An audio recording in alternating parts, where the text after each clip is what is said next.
Wonderland va effectivement reprendre là et on en est très heureux, on attend ça avec impatience. Effectivement, c'est la 3e édition et la dernière a eu lieu en décembre 2019. Donc avec les événements de la crise sanitaire, forcément, il y a eu énormément de reports.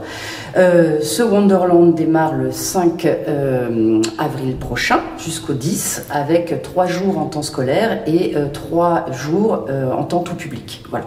Le mercredi, samedi et dimanche, le 6, 9 et 10 seront des temps tout public. On a imaginé cet événement comme une énorme malle au trésor, comme un parc d'attractions en fait, où un enfant rentrerait et pourrait investir les espaces qu'il souhaite, les ateliers qu'il souhaite, le spectacle s'il a envie de le voir ou non.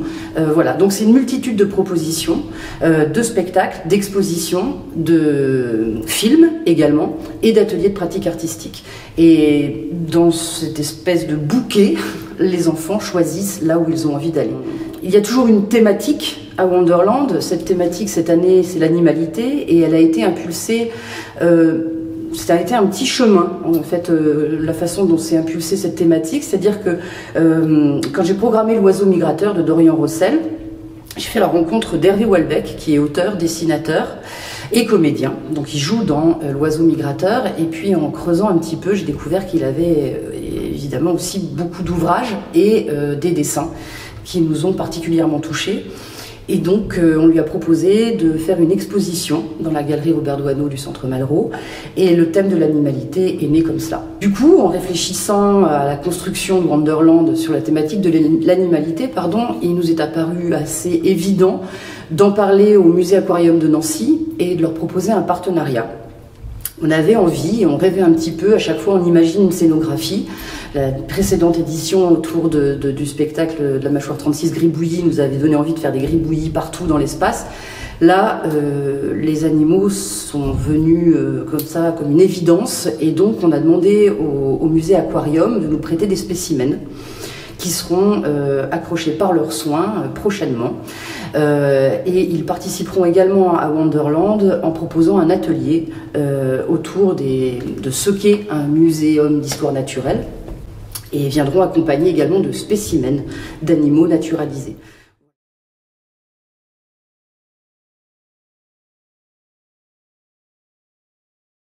Alors quand on choisit un spectacle pour le jeune public, il y a énormément de choses qui rentrent en compte. Évidemment la dramaturgie, la scénographie, le jeu des comédiens, les lumières, enfin tout rentre en compte. Et puis surtout c'est le sensible. Et ce spectacle-là m'a particulièrement touchée, dans une forme de contemplation, de délicatesse. C'est un spectacle très doux, très lent. Et puis l'histoire de ce spectacle qui est aussi extrêmement touchante, qui raconte une relation entre un enfant et un animal, en tout cas une rencontre entre deux enfants, et puis parle également du lien qu'un enfant peut développer avec un animal, ce qui est également arrivé à Hervé Houellebecq quand il était enfant. Voilà, c'est quelqu'un qui est très très proche des animaux, du monde animal, et qui s'en inspire énormément dans son travail.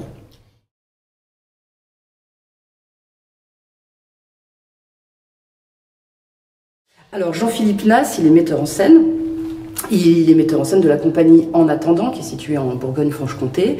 Et il travaille beaucoup avec des auteurs jeunesse, avec des dessinateurs jeunesse, des graphistes. Et là, il a travaillé avec un auteur et dessinateur qui s'appelle Vincent Maty. Et en fait, Animorama, ce sont les animaux dessinés par Vincent Maty qui sortent du livre et qui viennent proposer un parcours aux enfants dans lequel l'enfant peut évoluer librement. Donc ce sont des formes d'animaux, ce sont des objets avec des aimants assez imposants, puisque Animorama est disponible aux enfants à partir de 1 an. Voilà, donc ils sont libres d'aller et venir. Il y a une petite forêt, de découvrir aussi beaucoup les couleurs. C'est une exposition très colorée. Il y a des tables lumineuses avec des formes, on appelle dans le spectacle des gélatines, c'est-à-dire ce qu'on met sur les projecteurs pour créer la lumière. Et donc là, ce sont des gélatines avec des formes animalières qu'ils peuvent moduler. Donc c'est un parcours que l'enfant va découvrir à l'intérieur de cette exposition.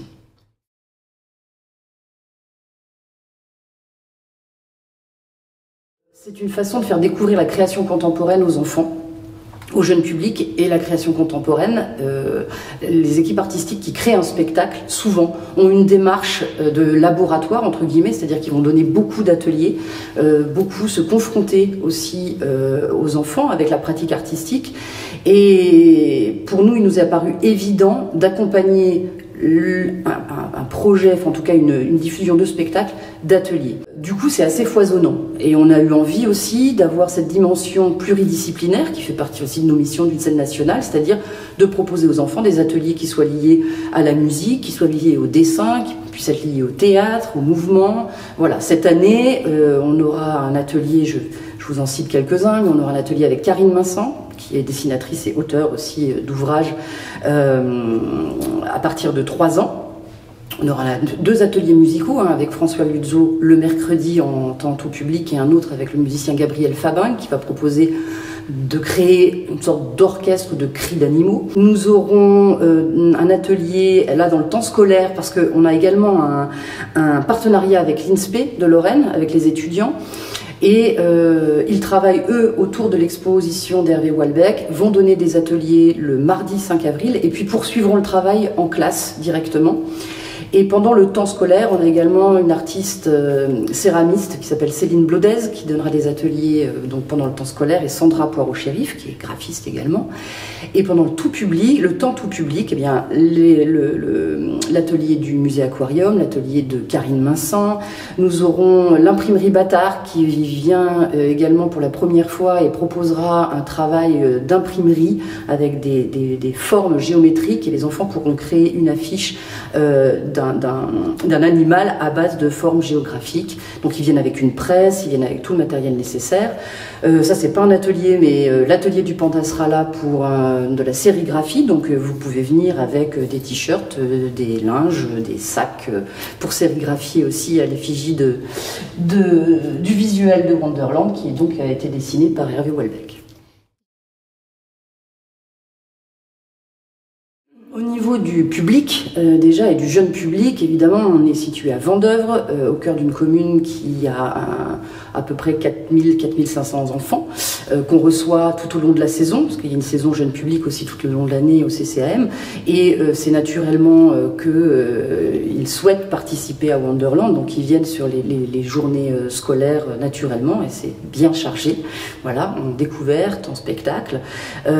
Ensuite, on a un partenariat sur la commune avec la médiathèque Jules Verne, parce qu'on a un espace livre, bibliothèque, en fait, pendant Wonderland. Donc forcément, on s'appuie aussi sur des acteurs locaux qui ont les ressources.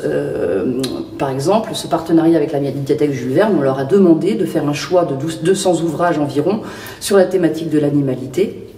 Et ce sont leurs ouvrages qui seront installés, et leur mobilier d'ailleurs, qui seront installés pendant le temps de Wonderland. On travaille avec une autre, là c'est plutôt sur le territoire de la métropole du Grand Nancy, mais avec le Festival international du film AIAIVO, l'association AIAIVO qui s'occupe de faire la programmation de l'espace cinéma. Donc une filmographie aussi de dessins animés sur la thématique de l'animalité. C'est beaucoup de joie parce que c'est un long travail de préparation, et j'en profite aussi pour dire que c'est toute l'équipe du CCAM qui travaille à cet ouvrage. C'est moi qui parle, mais on est nombreux derrière. Et puis c'est un travail d'idées, de recherche aussi avec mes collègues de relations publiques, Valentin et Cécile. Voir le public arriver, surtout là cette année, après 3 ans d'attente, ça va être vraiment une grande satisfaction. Et puis c'est beaucoup de joie, effectivement, de voir le lieu se transformer, se métamorphoser. L'ensemble du bâtiment est transformé pour cet événement. Et quand le public est là, ben, forcément, on est heureux.